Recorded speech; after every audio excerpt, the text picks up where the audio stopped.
예전에 제가 처음 가보는 장소를 찾아가려고 이 내비게이션을 켰습니다. 그때만 해도 지금처럼 막 내비게이션이 실시간 교통 상황을 막 측정해서 알려주거나 그럴 때는 아니었는데, 제가 또 이 전공을 또 좀 그쪽으로 하다 보니까 얼리 어답터라는 좀 기질이 있어요. 그래서 그런 것들을 빨리 써봤지 않겠습니까? 어느 정도 써보니까 의지를 하게 됐어요. 그래서 내비게이션을 켜고 열심히 처음 가보는 곳을 달렸습니다.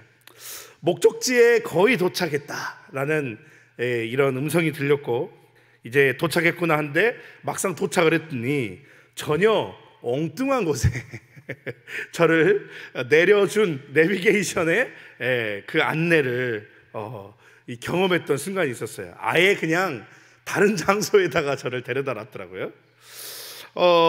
당황스러웠죠. 내가 지금 어디에 온 거지? 그런 순간 이제 막막하기 시작하는 거죠. 모르는 길을 왔는데 내비게이션이 나를 잘못된 곳으로 나를 안내를 했단 말이죠. 이게 참 막막함이 몰려왔습니다. 근데 가만히 생각해 보면 우리의 인생도 이럴 때가 참 있더라고요. 분명히 열심히 잘 달려왔고 내가 이전에 경험했던 길이고 아는 길이라 할지라도 때로는 어느 순간에는 내가 서 있는 이 자리가 왜 그렇게 막막하고 낯설고 버거운지 도무지 알 수 없을 때가 있습니다. 우리의 인생이 예측 불허의 그런 상황 속에 빠져들 때가 많다는 거죠. 계획대로 흘러갈 줄 알았는데, 지금까지 내가 해왔던 대로 그냥 다 그렇게 될 줄 알았는데, 여러분, 그 삶이 엉뚱한 방향으로 틀어지고 전혀 예상하지 못한 광야와 같은 현실 앞에 서 있는 우리 자신을 발견할 때가 있습니다. 그런데 참 신기하게도 하나님의 말씀은 우리에게 이 험난한 광야와 같은 이런 상황을 그저 피해야 될 곳, 아니면 빨리 벗어나야 될 곳으로만 이야기하시지 않는다는 겁니다. 오히려 믿음의 선배님들은요, 그 메마른 땅에서 그 누구보다 뜨겁게 하나님을 만났다고 간증합니다. 광야는 고통의 장소입니다. 그러나 그렇긴 하지만 하나님을 또 깊이 만나는 은혜의 장소라고 선배들이, 또 신앙에 앞선 사람들이, 또 우리 여기에 계신 분들도 그러한 경험을 하신 줄로 믿습니다. 오늘 이 말씀 시편 63편 말씀을 통해서 우리의 삶이 오늘 본문에 처한 상황처럼 아무리 황량한 광야처럼 느껴질지라도 하나님이라는 광야에서 만날 수 있는 최고의 영원하게 계속되는 오아시스와 같은 그 하나님의 은혜를 간절히 찾고 뜨겁게 예배하며 그 광야에서도 기쁨으로 찬송하는 복된 성도님들이 되시기를 간절히 축원합니다. 자, 사랑하는 여러분, 오늘 이 시편 63편은요 표제가 어떻게 적혀 있습니까? 표제에 보면 다윗의 시, 유다 광야에 있을 때에 라고 이렇게 적혀 있죠. 오늘 이 시편 말씀은요, 다윗이 압살롬의 반란을 피해 예루살렘을 떠나 유다 광야에 머물러 지었다라고 추정되어지는 시편입니다. 그는 지금 궁궐이 아니라 텅 빈 들판에서 왕좌가 아닌 외로움 속에서 생명의 위협을 받으며 광야라는 메마른 땅에 머물고 있습니다. 여러분, 제가 이전에 한번 어떤 생각을 한 적이 있었냐면, 제가 정말 이 청년 때 20대에 단기 선교를 갔던 곳을 30대에 들어서 또 갔거든요. 그런데 30대 때는 이게 이제 몸이 조금 편해진 상태를 많이 누렸어요. 그러니까 청년 때는 별로 돈이 없고 이 교회에 사역을 한다고 아르바이트도 안 하고 하다 보니까 항상 좀 이 어렵게 이 목사님이 라면 끓여 먹으라고 이렇게 용돈 주면 받아서 이렇게 맛있게 먹고 그랬는데, 이제 30대가 돼서는 다른 좋은 것들을 많이 경험하고 나서 똑같은 선교지를 갔는데 제 몸이 너무 불편한 거예요. 씻는 것도 너무 불편하고, 이전에 더 어렸을 때는 그냥 바가지로 막 물을 퍼서 하는 게 별로 어렵지 않았는데, 나중에 조금 더 좋은 상황에서 있어 봤다고 그 선교지의 환경들이 저한테 너무 불편한 거예요. 여러분, 다윗은 어떨까요? 왕이었습니다. 좋은 궁궐에 있었습니다. 여러분, 언제든 하나님을 예배할 수 있는 장소에 있었습니다. 그런데 그가 지금 이 황량한 광야에 있게 된 겁니다. 여러분, 그러다 보니까 이 광야는 어떤 장소가 되고 있습니까? 단순히 그냥 덥고 그냥 그 정도의 모습이 아니라 삶 전체를 흔들고 있는 그의 고난의 상황을 대변해주는 장소가 되고 있습니다.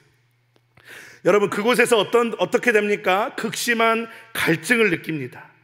육체의 갈증이기도 하지만 영혼의 갈증이었습니다. 여러분, 이처럼요, 광야라는 곳은요, 우리에게 영적인 목마름과 갈망이 무엇인지를 깨닫게 하는 거예요. 우리가 광야의 때로 그 같은 상황 가운데 우리의 인생이 흘러갈 때 우리가 정말 비록 어렵고 힘들고 싫지만 우리는 그곳에서 뭘 발견합니까? 나의 한계를 발견하게 되더라고요. 나의 어려움을 발견하게 되고 지금 나에게 필요한 것이 무엇인가를 갈증하게 되는 겁니다.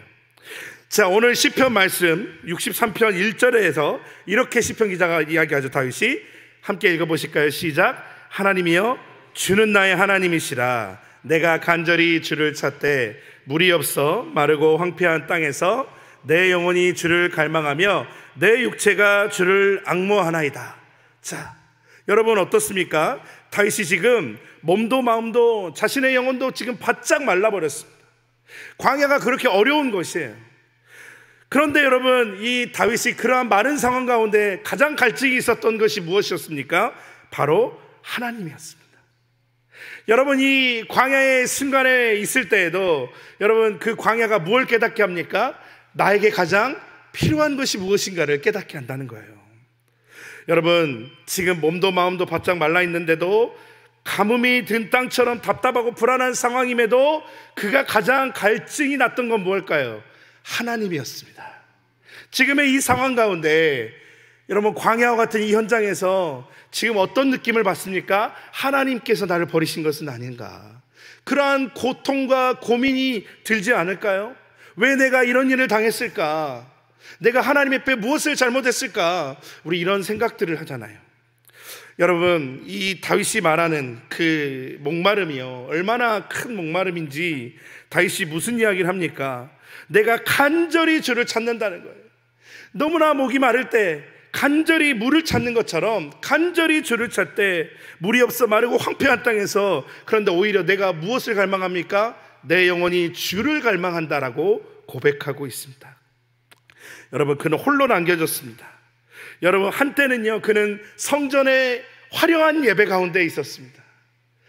말씀이 들어올 때, 언약궤가 들어올 때 그는 기쁨으로 춤을 췄던 왕이었습니다. 여러분, 온 찬양대들과 함께 기쁨으로 주를 노래하면서 예배했던 그 예배는 다 사라지고, 함께 찬양했던 그 공동체들의 왁자지껄한 그런 예배는 사라지고, 여러분, 이 모든 것이 낯선 광야라는 곳에 지금 다윗이 있는 겁니다.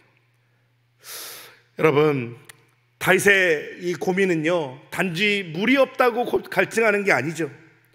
내가 왜 여기 있게 되었냐고만 갈증하는 것이 아닙니다. 그는 하나님을 향해 영적인 갈증을 지금 고백하고 있습니다.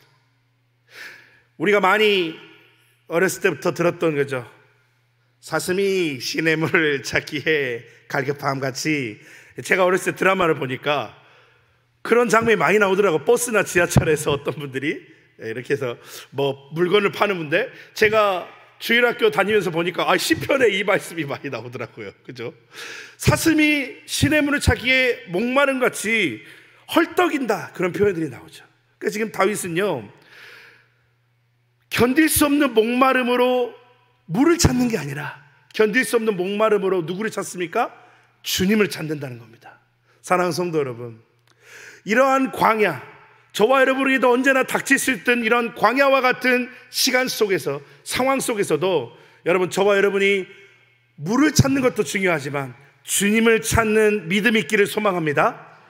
주님 때문에 갈급하고 주님 때문에 목마른 그 공허함을 경험하고 주님을 간절하게 찾아야 되겠습니다. 하나님 없이는 단 한순간도 살 수 없다고 고백하고 있습니다. 그런데 바로 그때 여러분, 어떤 일이 일어납니까? 여러분, 그가 목마른 사슴이 물을 찾는 것처럼 하나님을 갈급해하면서 주를 찾는다고 고백합니다. 여러분, 그런데 하나님은 어떤 분이냐는 거죠. 하나님은 어떤 분입니까? 목마른 사슴처럼 주님을 찾는 영혼을 결코 외면하지 않으시는 분입니다. 여러분 그렇게 믿으십니까? 여러분 오늘도 마찬가지죠. 주를 찾을 때 하나님은 우리를 외면하지 않으세요. 반드시 생수를 부어주십니다.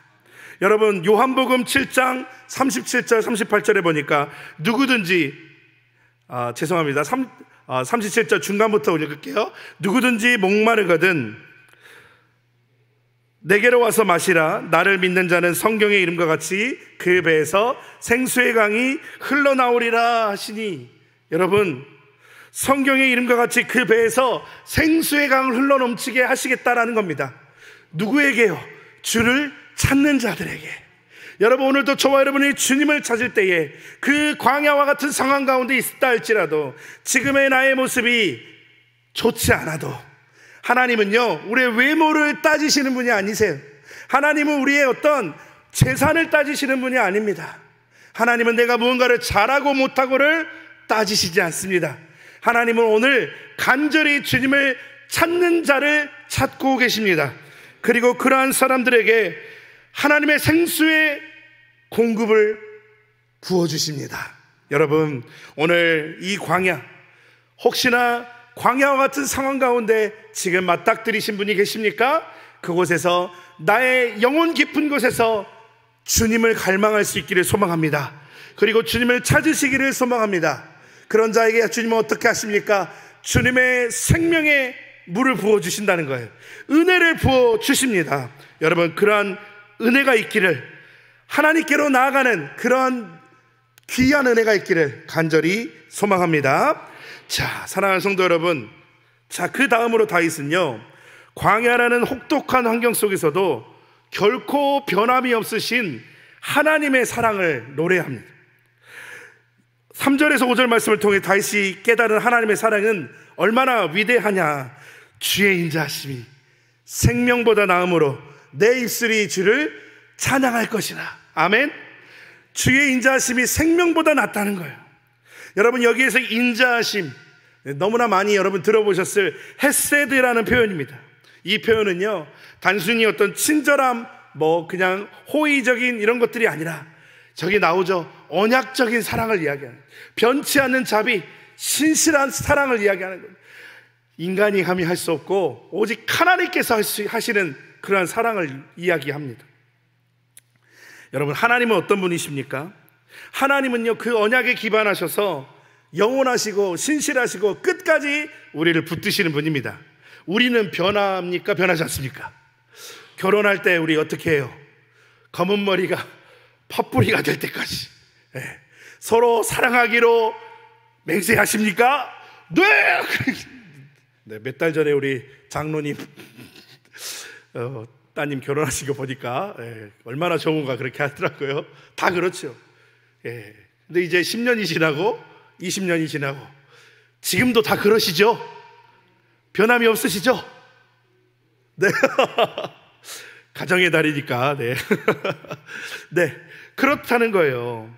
그런데 하나님의 사랑은 어떻습니까? 그 언약에 신실하신 사랑입니다. 변함이 없으십니다. 우리의 상황이 어떠하든지 간에 하나님은요 끝까지 우리를 포기하지 않으시는 그 은혜를 부어주십니다. 여러분 다윗은요 지금 당장이라도 목숨이 위태한 상황입니다. 그런데 여러분 다윗이 지금 뭘 붙들고 있습니까? 자기의 비상금을 붙듭니까? 저기 두꺼운 책 몇 페이지에 숨겨놓은 비상금? 아니면 여러분 보험 들어놓은 혹시 그런 것들을 의지하십니까? 여러분 근데 오늘 다윗은 무엇을 붙듭니까? 확실한 하나님의 헤세드의 사랑을 붙든다는 겁니다.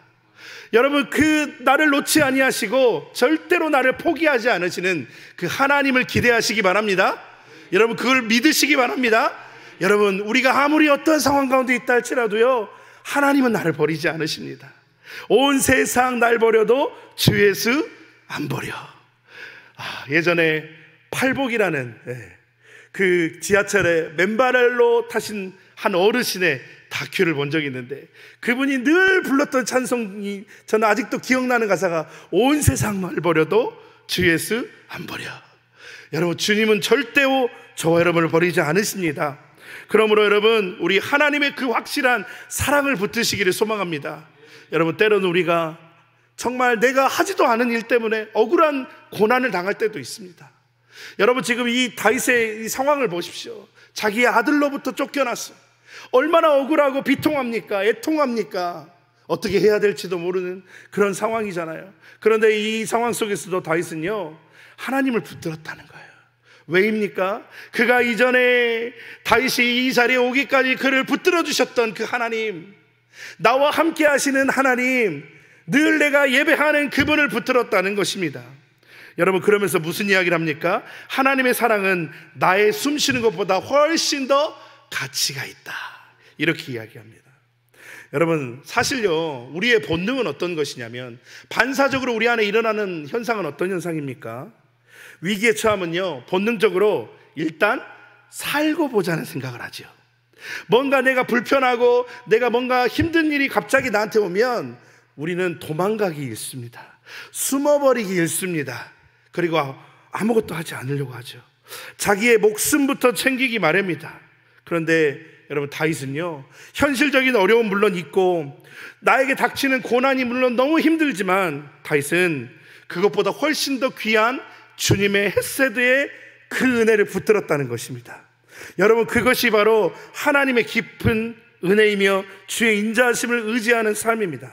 로마서 5장 8절에 이 사랑을 확실하게 증언합니다.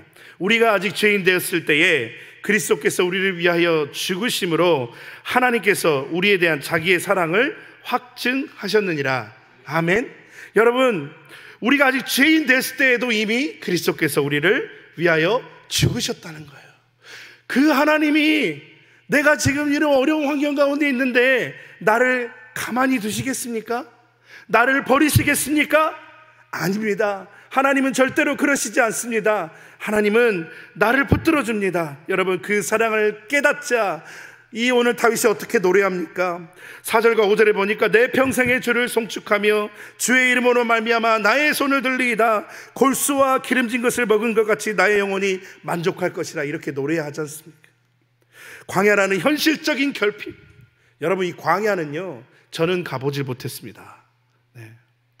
근데 제가 언젠가 한번 다큐멘터리를 한번 유심히 본 적이 있어요. 온도가 막 50도를 까지 올라갔다가 또 밤이 되면 0도까지 떨어지는 혹독한 그런 환경들이더라고요. 그래서 이 생물조차도 그리 많지 않은 그런 광야, 얼마나 결핍이 많겠어요. 더군다나 최고의 자리에 있었잖아요. 여러분, 최고의 자리에 있었잖아요. 사람은 조금만 좋은 데 있다가 안 좋은 곳에 가도 불편해합니다. 그런데 여러분, 최고의 자리에 있다가 지금 광야라는 곳에 있으니 얼마나 결핍이 많습니까? 그런데 이러한 다윗은요, 이 결핍 속에서 하나님을 찾습니다. 하나님을 붙듭니다. 그리고 주님의 사랑을 노래하기 시작합니다. 어떤 일이 벌어졌습니까? 영혼이 충만해지는 겁니다. 비록 내 현실적인 결핍은 끝났습니까? 끝나지 않았습니까? 아직 끝나지 않았습니다. 그런데 그의 심령은, 그의 영혼은 지금 주님으로 인하여 충만하여집니다. 여러분, 지금 현실은 여전히 우리에게 광야와 같은 현실은 펼쳐질지 모르겠습니다. 그러나 오늘 다윗처럼 주님을 찾고 찾는 믿음의 사람들에게 하나님은 그 영혼의 충만함을 허락하여 주실 줄 믿습니다.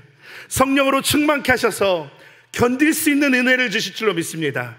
이 상황을 잘 견딜 때 하나님의 때에 그것을 해결하여 주실 줄로 믿습니다.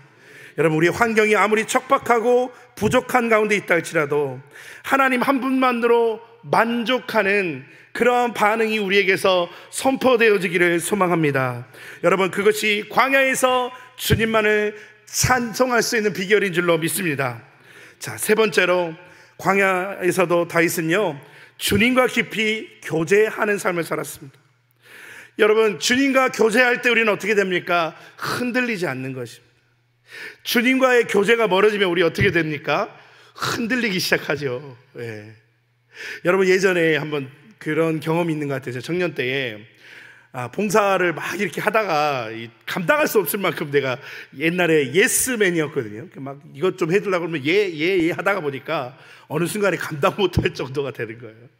그래서 너무 힘들어서 한 주를 몸이 안 좋아서 못 가겠다고 빠졌어요. 근데 여러분 어떤 일이 벌어졌는지 아세요? 그 한 주 동안 제 마음이 너무너무 불편한 거예요. 편할 줄 알았는데, 야, 나 좀 쉬면 편할 줄 알았거든요. 그 한 주 동안 마음이 너무 불편한 거예요.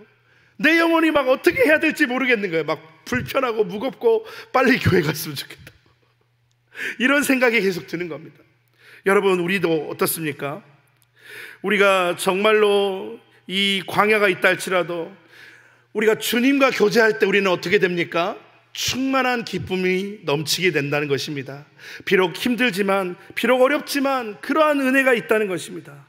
오늘 정말 이 말씀을 보니까 다윗이 어떻게 이 확신에 이르게 되었는지 이렇게 이야기합니다. 내가 나의 침상에서 주를 기억하며 새벽에 주를 작은 소리로 읊조릴 때에. 아멘. 여러분, 어떻게 그러한 상황에 이르게 됐다고요? 내가 나의 침상에서 주를 기억하며 새벽에 주를 작은 소리로 읊조릴 때에.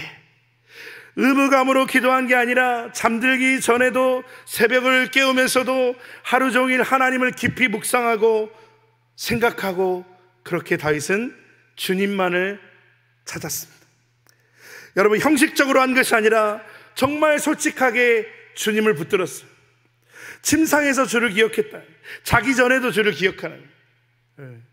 빼먹을 때가 참 많죠, 여러분.